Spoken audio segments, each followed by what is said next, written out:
저는 올해 두 분의 아버지를 하나님 나라로 보내드렸습니다.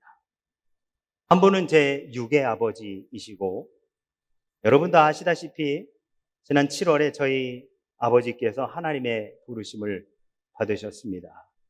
그리고 지금으로부터 약 3주 전 저의 영의 아버지이신 저희 모교회 목사님, 제가 어렸을 적 자랐었던 교회 목사님께서 역시 하나님의 부르심을 받으셨습니다.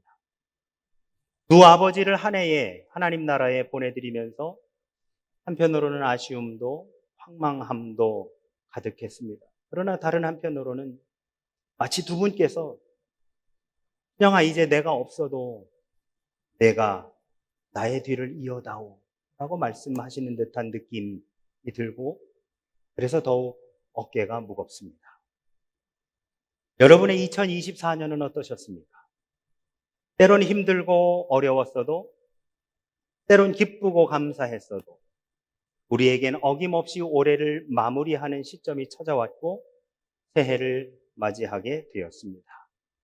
오늘 이 송구영신의 자리에서 우리는 창세기의 말씀으로 함께 은혜를 나눠보고자 합니다. 화면을 좀 띄워봐 주실까요? 여러분 이 단어 혹시 읽으실 수 있으시겠습니까? 미국의 교회를 다니신 분들, 영어가 익숙하신 분들은 그래도 이 단어를 읽기가 어렵지 않으실 겁니다. 여러분 이 글자는 자음만 있고 모음은 없습니다. 북국의 한문이 대표적인 뜻글자인데요. 뜻글자는 모음이 없습니다. 별로. 그런데 그 이외에 소리글자는 자음과 모음이 분명하게 나뉘어져서 그 자음과 모음이 서로 어우러져 소리를 내게 하지요. 지금 이 글자 YWHW는 분명히 영어입니다. 영어는 대표적인 소리 문자이지요. 그렇기 때문에 자음과 모음이 서로 섞여 있어야 비로소 이 글을 읽을 수 있습니다. 여러분 혹시 이 단어 읽어보시겠습니까? 네, 중간중간에 읽으시는 분들이 좀 계셔요. 네, 제가 알기로는 이분들은 영어권 문화에서 오랫동안 사셨던 분들입니다. 여러분 혹시 이게 무슨 뜻인지 읽지도 못하는데 무슨 뜻은 어떻게 알아? 여러분 이 단어는 구약에서 하나님을 나타내는 영어 단어입니다. 하나님을 나타내는 히브리어, 이 구약이 쓰여진 히브리어는 대표적인 소리 글자임에도 불구하고 모음이 없는 글자가 히브리어입니다. 여러분 제가 주일날 설교 시간에 가끔 이 히브리어 단어를 보여드리는 경우가 있는데요. 이 히브리어 단어에 밑에 점이 찍혀 있거나 뭐 이렇게 뭐랄까요, 뭐 우리나라 모음으로 우자나 이런 것이 쓰여 있는 게 이게 바로 모음이거든요. 히브리어는 자음을 위에 쓰고 모음을 그 아래에 씁니다. 아주 작게요. 점 하나 찍는 거, 위아래로 2개 찍는 거, 마치 역삼각형 모양으로 3개 찍는 거 등등의 모음들이 있습니다. 그런데 이 히브리어는 소리 글자임에도 불구하고 모음이 없는 글자여서 똑같은 글자여도 읽는 방법이 서로 다 달랐습니다. 방법이 다르다기보다는 서로 읽는 뭐라고 할까요? 발음 자체가 다른 거죠. 그런데 하나님을 뜻하는 단어에는 지금도 모음을 붙이지 않습니다. 왜요? 감히 하나님의 이름을 함부로 부를 수 없기 때문에 하나님을 뜻하는 히브리어 단어에는 지금도 모음을 붙이지 않습니다. 하나님이라고 하는 이름을 히브리어로 이렇게 씁니다. 이것을 굳이 읽자면 예흐라고 그렇게 읽는데요. 아까 말씀드린 바와 같이 차마 그분의 이름을 부를 수 없어 이렇게 써놓고 아도나이, 주님이라고 그렇게 읽습니다. 아까 보신 YWHW라고 하는 바로 이 말은 어떻게 읽느냐? 야훼라고 읽습니다. 그런데 여러분 이 YWHW는 이 단어를 읽는 방법이 없습니다. 아니, 이 단어는 읽는 방법이 따로 있습니다. 그것은 뭐냐? 숨 쉬는 겁니다. 자연스럽게 숨을 들이마셨다. 자연스럽게 숨을 내쉬면 됩니다.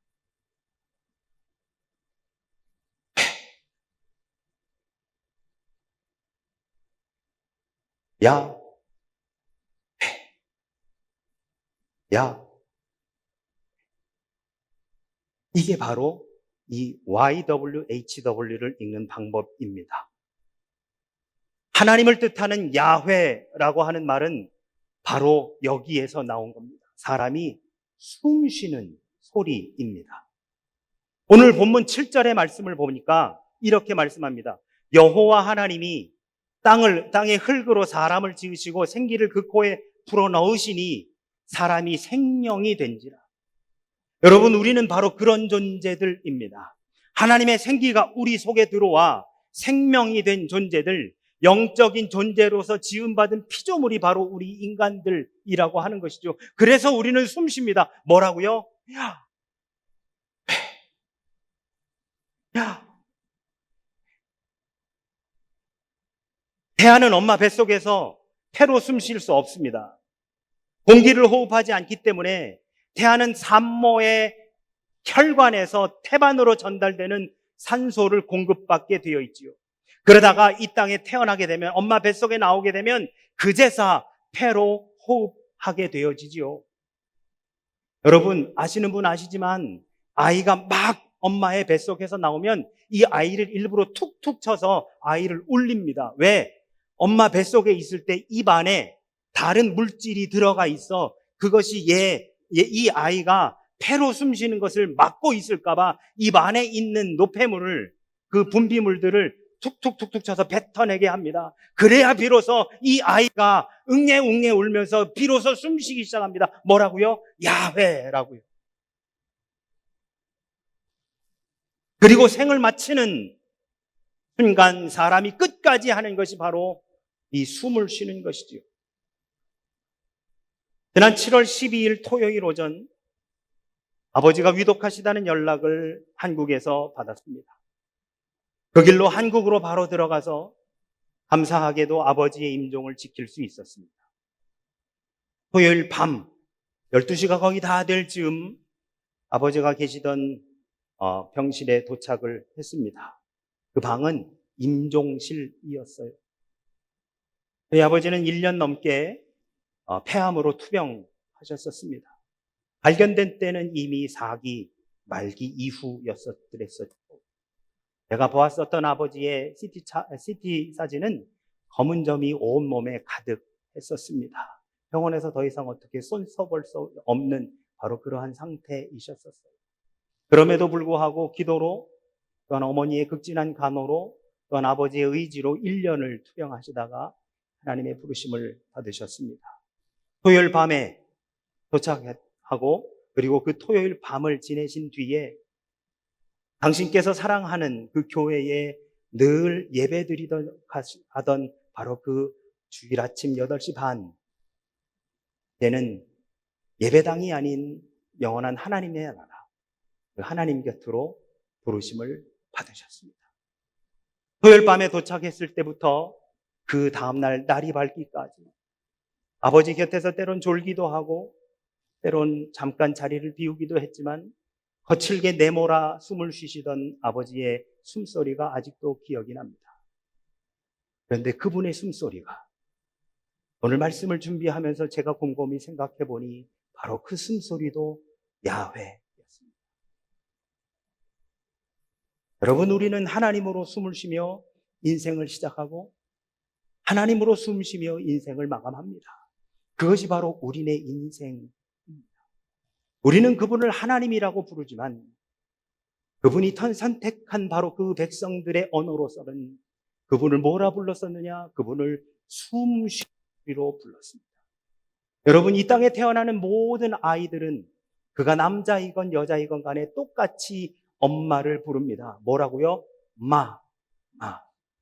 아빠를 똑같이 부릅니다. 빠. 마찬가지 우리 모두는 똑같이 숨쉽니다. 뭐라고요? 야훼. 우리의 겉은 흙으로 지어졌지만 우리가 영적인 존재가 된 것은 바로 하나님의 생기가 우리 안에 불어넣어졌기 때문에 그런 것입니다. 그것을 저는 뭐라고 해석하느냐? fresh라고 해석합니다. 여러분, 무언가가 신선한 것을 우리는 fresh하다고 하지요. 우리 안에 처음 들어온 바로 그 하나님의 생기, 바로 그것이 fresh입니다. 우리는 올 2024년 한 해도 여호와로 숨쉬며 살아왔습니다. 그리고 내년 2025년에도 여호와로 숨쉬며 여호와로 살아가야 합니다. 또한 올 2024년 한 해에도 복음으로 숨쉬며 복음으로 살아냈습니다. 그리고 내년 2025년도 복음으로 숨쉬며 복음으로 살아가야 합니다. 그것이 바로 그리스도인들의 삶인 것입니다. 그런데 우리는 때로는 힘들고 어려운 순간을 지나갑니다. 왜일까요? 왜 우리는 힘들고 어려운 순간을 지나갈까요?